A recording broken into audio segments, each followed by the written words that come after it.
really have to bear with me because I'm going, right? Hi, everybody. I get so nervous when I stand here. I wrote this and I really wish I could speak to y'all from my heart, right? But I had like a mental disability when I tried to speak to my heart sometimes. I get everywhere. The message is too important to like whatever, right? Okay. So, as I just said to Monica and young lady, I wanted to say something that would be more impactful than what I said last year. And I don't really think I could. I'm serious. Like, I don't think I could say anything that was more impactful. I could speak on a topic that was more important than respect. It's respect. No matter how much we talk about violence against sex workers or the stigma or anything, it all boils down to respect, right?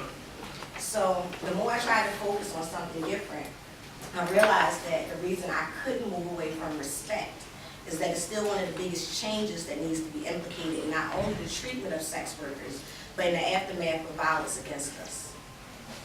When a sex worker is attacked or worse, murdered, an all too common response is either that they wanted it, they set themselves up for it, or they deserved it.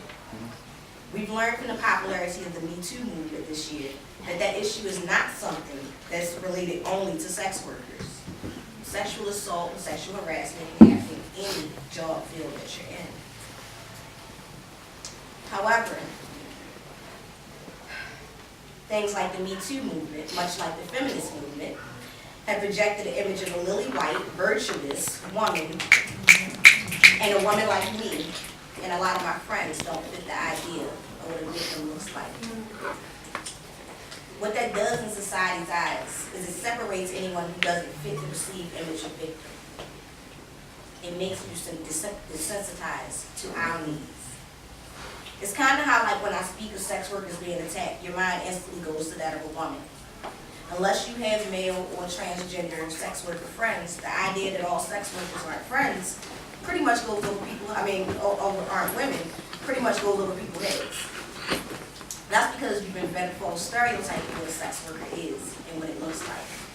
I am what a sex worker looks like.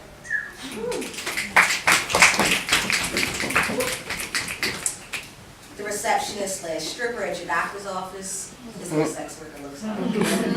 The cam girl / grocer that waited on you earlier is what a sex worker looks like. We've also been fed a horribly wrong idea of what a sex worker does. Somewhere along the lines, it's been projected into the minds of society that a sex worker is a detriment to society. The sex worker is blamed for the downfall of their community, as if they're like the drug dealer in the corner peddling drugs to the kids. Most sex workers that I know, personally, like myself, are assets to their community. They're in school, they're studying to be lawyers, community advocates, doctors. They're working hard to support their communities. Some are members like this organization, SWOP USA, SWOP Baltimore. Some run charitable organizations because we understand how hard it is on people who don't have support. As we come together today to reflect on those that we've lost and those who suffered violence this year while trying to feed themselves and their families, I want to focus on a phrase that is common among sex workers. Let us live.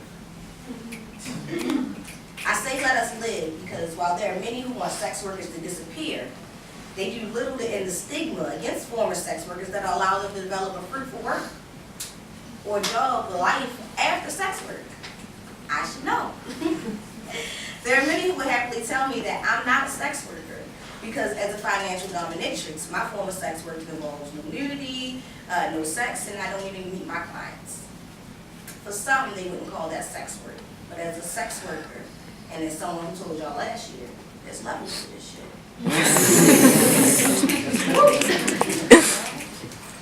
However, I have more to offer the world. Just like many of my sex worker brothers and sisters, I'm constantly confronted by barriers that attempt to limit my growth. I see it happen to those that I know across the industry and others as well. I'm I'm an 8-time author, life transition coach, philanthropist who can't open a PayPal account because 10 years ago I sold pictures on the internet. Cool, I don't do that anymore.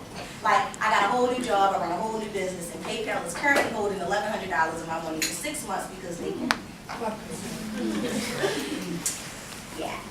So you want me to not be a sex worker and get a decent, legit job, but you also want to punish me for something I did 10 years ago and steal my legitimate money. But I'm not an isolated target. This is happening to my sex worker friends. While people are screaming about sex workers trying to earn money to live, they're silent about the laws in place to punish these people for life, limiting their ability to earn legitimate money. They're silent when sex workers are being targeted and reported to the IRS by online trolls. I gained all the skills I used to launch my publishing and coaching business in my 20 years of sex work. They're transferable skills. They're transferable skills that many of my sex work friends don't get a chance to ever use. We just want to live in pride. Whether fully active in the sex work industry, retired, or with a toe in like myself, we're all attempting the same thing, to live in pride, just like any other industry. There's a disconnect between society and reality that says if a person has been involved in certain acts or professions that they have less value, or they shouldn't have the same opportunities as someone who hasn't. I'll say it again. Let us live.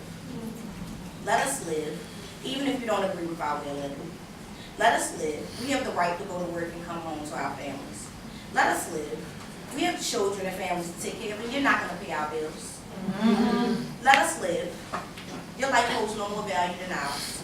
Let us live. Our bodies belong to us, and it's not your job to regulate nor police it. It's nice that we come together once a year to memorialize those that we've lost.